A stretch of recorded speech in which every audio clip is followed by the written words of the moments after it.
placer estar aquí nuevamente en tu programa y sobre todo en vísperas del Día Mundial del Medio Ambiente.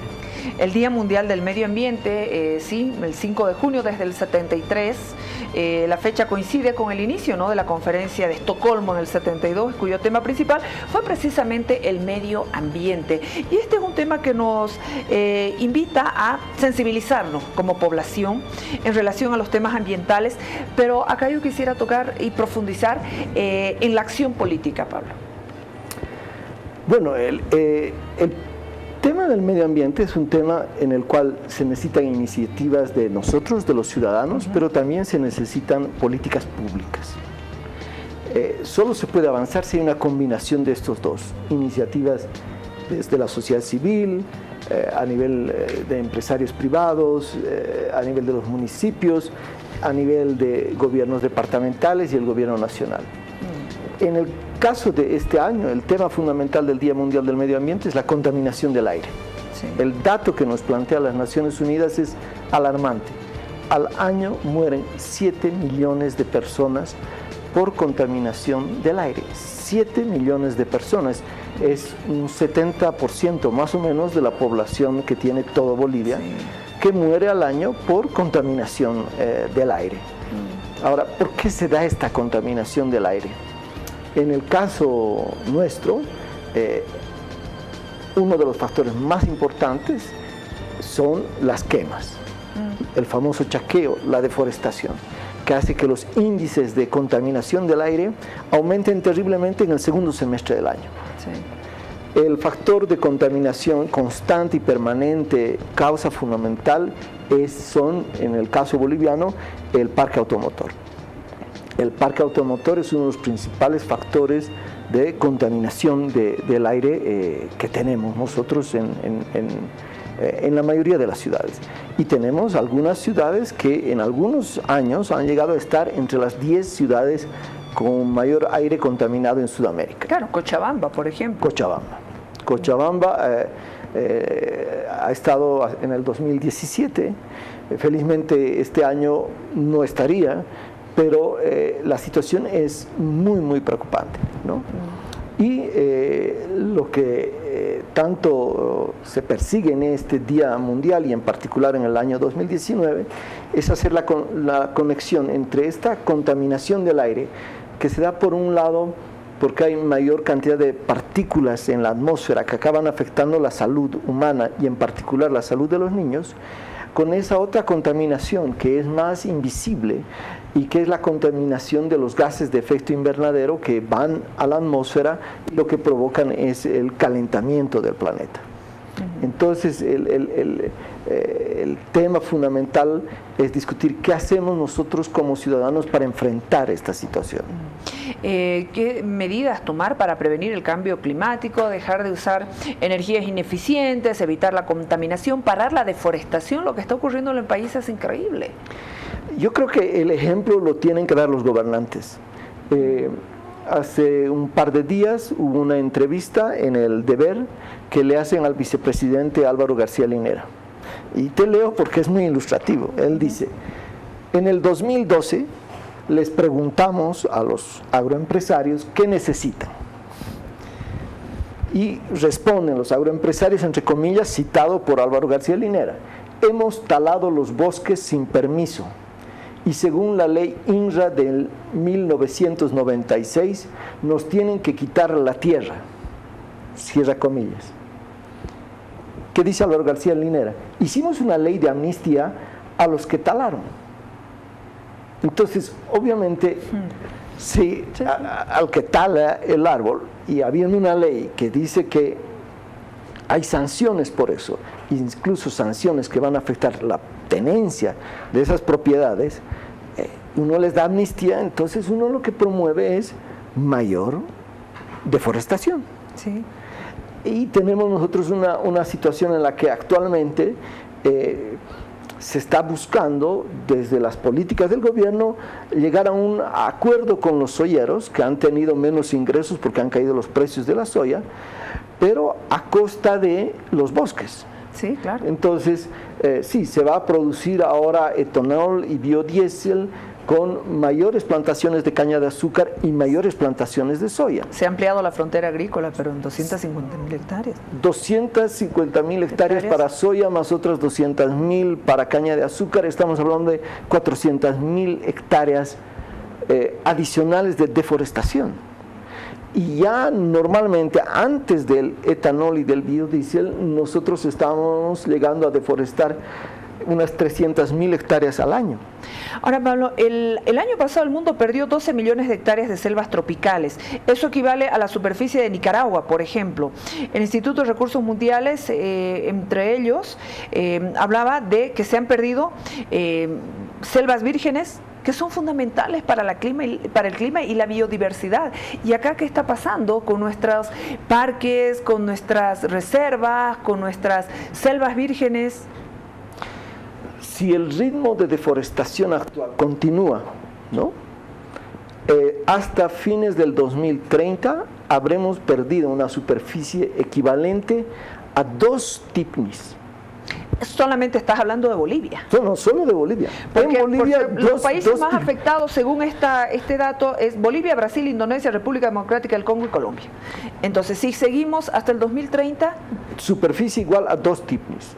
No estamos hablando de una superficie del tamaño del polígono 7, que son más o menos unas 100.000 hectáreas, un poco más, sino estamos hablando de una superficie del tamaño de 2 tipnis a este ritmo de deforestación. Entonces, hay políticas que se adoptan sin ver las consecuencias contra el medio ambiente. Promover mayor exportación de carne.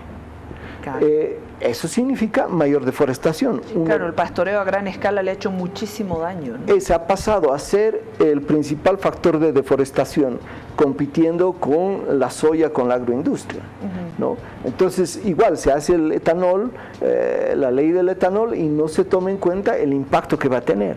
Sí. Entonces,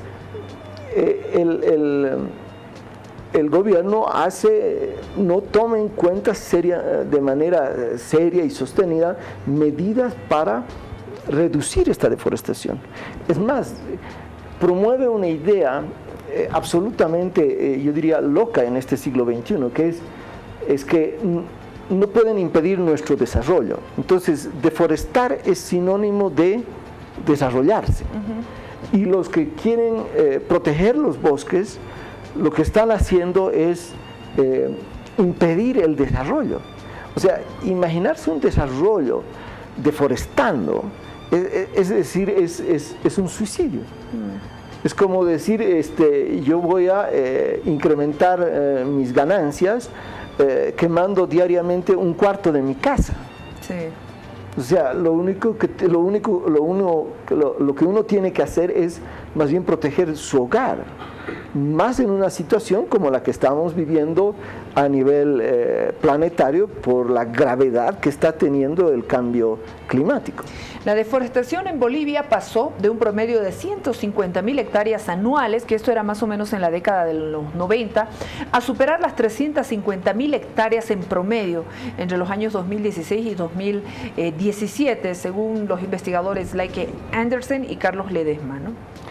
Sí, el gobierno a través de la ABT reconoce cifras menores, pero igual las cifras del gobierno, aunque menores, son alarmantes. Son 290.000 hectáreas para el año 2016, o sea,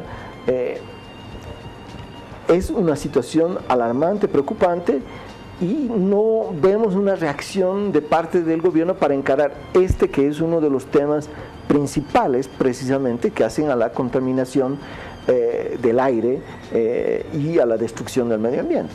Claro, y a todo esto los efectos del cambio climático, deforestación, chaqueo, ¿qué pasa, por ejemplo, con la migración de campesinos e indígenas en busca de mejores días? ¿Por qué has afectado a las poblaciones? ¿Has afectado su hábitat? ¿Has afectado animales? ¿Has corrido con todas las plantas en peligro de extinción? También has provocado un desequilibrio ecológico tremendo y ya hemos visto algunas consecuencias de ello, ¿no? Efectivamente. Hay procesos de migraciones forzadas que, por ejemplo, se quieren promover cuando se dice vamos a hacer una mega hidroeléctrica en el Chepete y el Bala. Según los propios datos de la consultora que ha hecho los estudios para el gobierno, habría que relocalizar alrededor de 5.000 personas porque sus propiedades serían afectadas por el embalse, los gigantescos embalses que tendrían estas represas. Ahora, la deforestación genera de que haya menos humedad en la atmósfera. Menos humedad en la atmósfera quiere decir que hay menos nubes y por lo tanto lo que se llaman ríos que están en el aire llevando la lluvia a través de las nubes de un lugar a otro. Deforestar es secar la tierra. Vemos lo que está pasando en Yungas, por ejemplo, porque ya no hay tantas lluvias acá. Totalmente, y porque hay más deslizamientos, porque también, cuando llueve más, tenemos nosotros esos grandes deslizamientos, lodazales que se producen, derrumbes, precisamente porque los árboles que estaban sosteniendo, agarrando la tierra, ya no están más allí. Ya no están. Ahora, en el tema de los chaqueos y la deforestación, ¿sabes qué es lo más lamentable de todo esto? Que cuentan con una normativa, son legales, los respaldan, los chaqueos tienen la autorización de la entidad que da los permisos para esto. Bueno, este es un tema muy grave, ¿no? Si nosotros vemos las estadísticas, hasta hace 2-3 años atrás, la mayoría de los chaqueos eran ilegales. Hoy día, ¿sí?, según los propios datos de la ABT, los chaqueos ilegales están disminuyendo. Y con permiso pero porque aumentan los chaqueos, porque están siendo legalizados esos chaqueos. No es que los chaqueos reducen en general, sino lo que antes era ilegal, sí, ahora se realiza de forma legal. ¿Y cómo se entiende esto? ¿Cómo se entiende en cuanto a políticas públicas, en cuanto a normativa, en cuanto a la función del Estado? Yo creo que el problema es que el Estado, el gobierno, privilegia los intereses de ciertos sectores. Por ejemplo, en este caso los agroempresarios, como lo confiesa Álvaro García Linera, que han deforestado de manera ilegal, y para contentarlos, para no tener un problema, les perdona, les da una amnistía y no les aplica las sanciones. Entonces, lo que tenemos es que hay un permanente intercambio de favores a cambio de respaldos políticos, de votos electorales, donde se sacrifica a la madre tierra, se sacrifica al medio ambiente. Si a todo esto le sumamos el daño que está provocando la actividad minera en el país, hace 2 semanas tuvimos imágenes impresionantes de la actividad minera en las represas, el agua que nosotros tomamos, el Illimani, lo que está ocurriendo en el Amazonas contaminado, lo que está ocurriendo en el Chepete, el Bala, en el río Beni, Quiquibé, las dragas chinas, todo con permiso del gobierno. Evidentemente el tema de la contaminación de los ríos, del agua, sobre todo por actividades mineras, es muy grande. Es criminal. Es criminal porque las personas que habitan aguas abajo van a ser las que van a ir sufriendo esa contaminación. Ahora uno dice, pero igual esa agua no los matan, pero aumenta su toxicidad que tienen en el cuerpo humano y va deteriorando su salud, ¿no? Y a esta contaminación del agua por la minería hay que añadirle la contaminación por los agrotóxicos, sí, por los insecticidas, por los pesticidas, sí, ¿no? Yo me quedé sorprendido al ver que uno de los principales productos que importamos, por ejemplo de la China, son los pesticidas.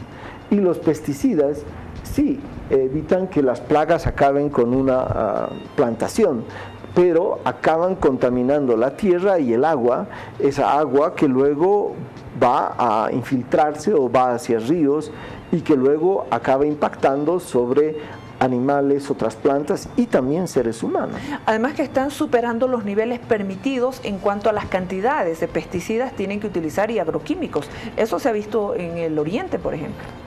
Totalmente, porque además hay una regla que ya se la ha descubierto, y es que cuando uno empieza a entrar en esta lógica de los agroquímicos, hoy necesita una cierta cantidad, pero después las plagas, los bichos que atacan esos cultivos se hacen resistentes a esos insecticidas, y entonces uno necesita ir a insecticidas, a agrotóxicos mucho más fuertes, y entonces cada vez vamos de mal en peor. Pero no así las grandes empresas farmacéuticas, químicas que producen estos agrotóxicos, que se vuelven multimillonarias vendiendo cada vez más. Entonces tenemos un tema de envenenamiento de nuestra propia tierra, del propio medio ambiente, para tener una productividad relativa durante unos cuantos años, que luego requerirá de nuevos y más pesticidas. Estamos hablando, mañana es el Día Mundial del Medio Ambiente, pero hemos visto que con el pretexto de desarrollo, incluso de seguridad alimentaria, han ampliado fronteras agrícolas, utilizan pesticidas, el tema de la minería. Estamos muy lejos de llegar a tener bienestar social a corto plazo. Ya se advirtió hace algunas décadas algunos científicos sobre la posibilidad de un colapso ambiental, Pablo, con enormes consecuencias económicas, consecuencias sociales, políticas, y ya vemos cómo millones de personas en el planeta ya están afectados debido a la falta de políticas que generen un desarrollo sustentable.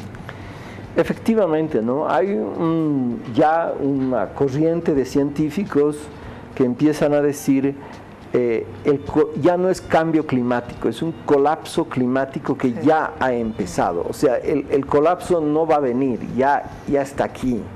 Cuando vemos lo que ha pasado en el caso de Puerto Rico, por ejemplo, cómo ha sido afectado, cómo han sido afectadas poblaciones en la India, en el África, el colapso ha empezado. Y obviamente no es un colapso que se produce de manera simultánea en todos los lugares del planeta al mismo tiempo, pero ya los síntomas son muy graves. Por 4 años consecutivos son los 4 años más calientes en la historia de la humanidad, y eso desde antes de que existiera humanidad, en los últimos 1.000.000 de años, los últimos 4 años más calientes. Y esta situación es alarmante. Ahora, los datos están ahí, la ciencia es muy clara, los gobiernos lo saben, y sin embargo no se aplican las medidas oportunamente, a pesar de que está clara la advertencia.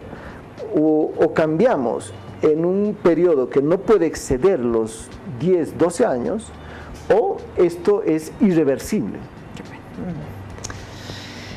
Te agradezco mucho, Pablo, por venir al programa. Este es un tema tan delicado. El Día Mundial del Medio Ambiente nos invita a reflexionar, nos invita a hablar de estos temas, pero obviamente como sociedad, como ciudadanos, debemos empezar a exigir también, a participar en estos temas que obviamente el planeta no es de unos cuantos, el planeta es de todos, el planeta es de nuestros nietos, de nuestros hijos, y está en este momento también en la cancha para nosotros como ciudadanos, para exigirles a los gobiernos, a los estados, que tengan acciones más concretas y no que borren con el codo lo que escriben con la mano, como ha estado ocurriendo en algunas naciones que se anunciaron como defensores de la madre tierra, y en este momento estamos como uno de los países que más deforesta, con permisos para que nos envenenen el agua, como está ocurriendo con el tema de la minería y con la invasión a las tierras protegidas, reservas y obviamente todo lo que conocemos con las políticas extractivas, Pablo.